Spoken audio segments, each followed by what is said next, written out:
I want to ask you one question about Vedas. Because I believe Vedas are main scripture of Hinduism. So I want to know if you are telling or putting a common point which is similar to other scripture, why you do not put different points in front of non-Muslim people which are contradictable or which are opposite to each other. Because I believe in common point. As a being a Hindu girl, it is very important to know which are the common point and which are the different points in Hinduism scriptures.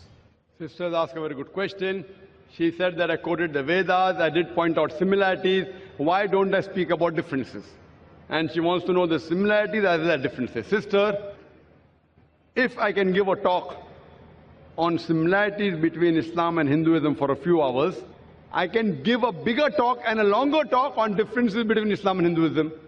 But the reason I chose to speak about similarities, because that is the advice given by my Creator Allah subhanahu wa ta'ala in the Quran, in Surah Al-Imran, chapter number 3, verse number 64, which says, Kul ya ahlal kitab, say, O people of the book, ta'alaw ila kalimatin sawa'im bayna baynakum, come to common terms as between us and you. Which is the first term? Allah na'budu illallah, that we worship none but Allah. وَلَا نُشْرِكَ بِهِ شَيْئًا, that we associate no partners with Him. وَلَا يَتَّخِذَ بَعْضُنَا بَعْضًا أَرْبَابًا مِّن دُونِ اللَّهِ, that we erect not among ourselves lords and patrons other than Allah. فَإِن تَوَلَّوْا, if then they turn back. فَقُولُوا شَهِدُوا, say ye bear witness, بِأَنَّا مُسْلِمُونَ, that we are Muslims bowing our will to Allah subhanahu wa ta'ala. This verse of the Quran shows us a way how to speak with different kinds of people.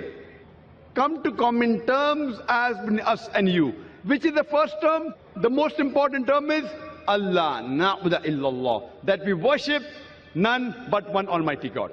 Regarding differences, sister, I can give a talk for hours together about differences. Not that I can't, but it will bring animosity. Maybe it will hurt the feelings of someone. That we may be forced to do during a debate. When there is a debate, for example, I had a debate with a person by the name of Dr. William Campbell. Have you heard that talk, sister?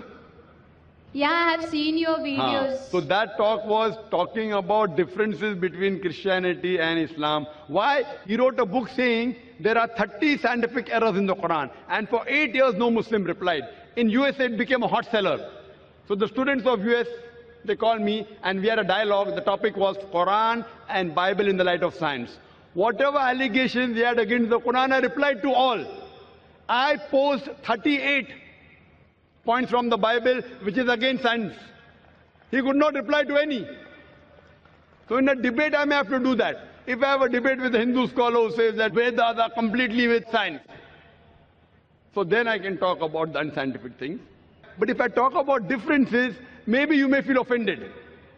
So if you want to go on a higher level, surely you can ask queries at IRF. We'll give you all the things. But in public, I personally don't want to talk about contradictions unless someone forces me. Not that we aren't aware. But if you know the similarity, what I'm telling you, let us agree to follow what is common. So what I tell the people, what is common in the Vedas, in the Bible, in the Quran? Let everyone agree that at least one book is the word of God. Hindus will say, Veda is the word of God. Christians will say, Bible is the word of God. Muslim will say the Quran is the word of God. I tell them a thing which everyone wouldn't mind agreeing. Let us agree to follow what is common. So when you follow the commonalities in the Vedas, in the Bible, in the Jewish scriptures, Talmud, in the Quran, we find all the scriptures say there's one God. All the scriptures say the last and final messenger is Prophet Muhammad, peace be upon him. So I'm asking you, sister, why don't you believe in one God? I want to ask you the question, sister. Do you believe there's one God? Yeah, I believe in one God. Do you believe, and do you believe, sister, that the last and final messenger is Prophet Muhammad, peace be upon him? Just because I am asking you the question, because it is very difficult to understand Quran and Vedas, and I am so much confused which scripture is more important for me to achieve to the God. I mean, to worship to the God. Have you heard my lecture on similarities between Islam and Hinduism, or Muhammad Sallallahu Alaihi Wasallam in the Hindu scriptures? Have you heard that? Yeah, I have heard. Do you know that your scripture says that the last and final messenger is Prophet Muhammad, peace be upon him? Yeah. Do you know that? Yeah. So do you believe Prophet Muhammad is the messenger of God? Yeah, definitely. Do you believe? Yeah. So if you believe there's one God, and you believe that idol worship is prohibited, and if you believe that Prophet Muhammad is the last messenger, in Arabic we call you as a Muslim.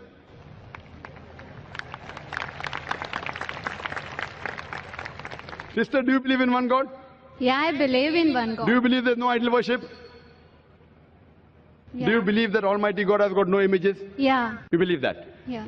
And you also believe that Prophet Muhammad is the messenger of God. So what you have entered, you may not have gone very high, but by saying this, that there is no God but Allah, and Prophet Muhammad is a messenger, you indirectly become a Muslim. Muslim means a person who submits his will to God. So do you submit your...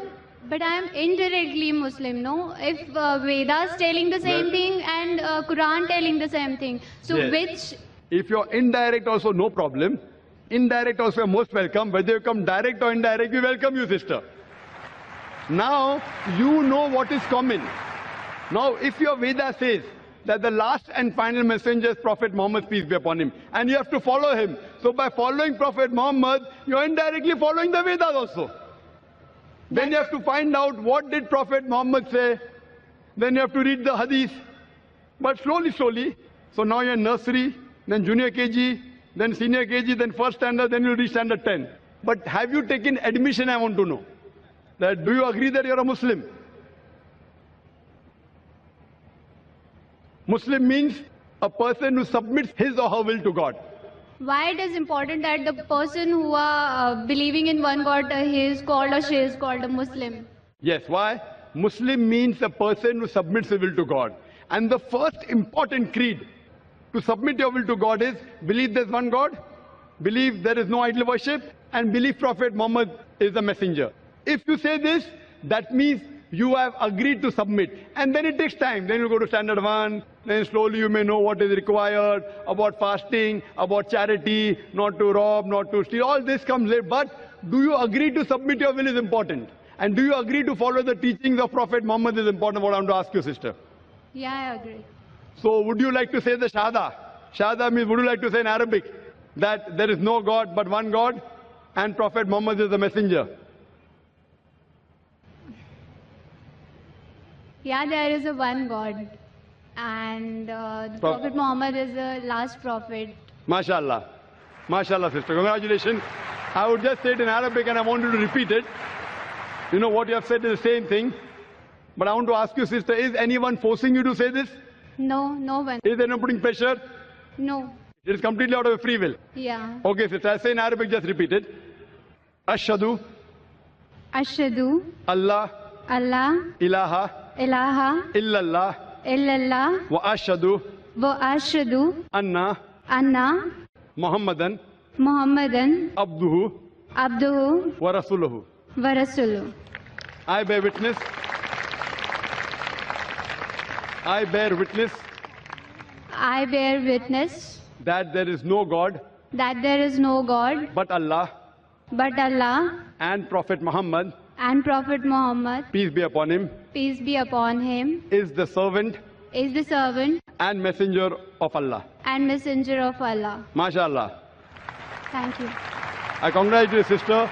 Now we have entered the fold of Islam. And inshallah, for getting more knowledge, for going to first standard, second standard, third standard, be in touch with the sisters of the Islamic Research Foundation. And it will be a pleasure to guide you.